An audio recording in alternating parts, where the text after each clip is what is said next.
Aldo Triolo.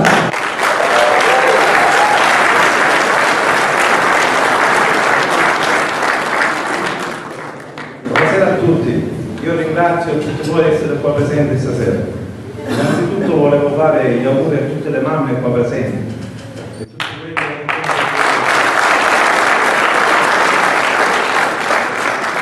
Ringrazio tutte le mamme di aver creato uomini, donne che hanno l'orgoglio, il coraggio di mettere cuore, mente, anima su questo progetto.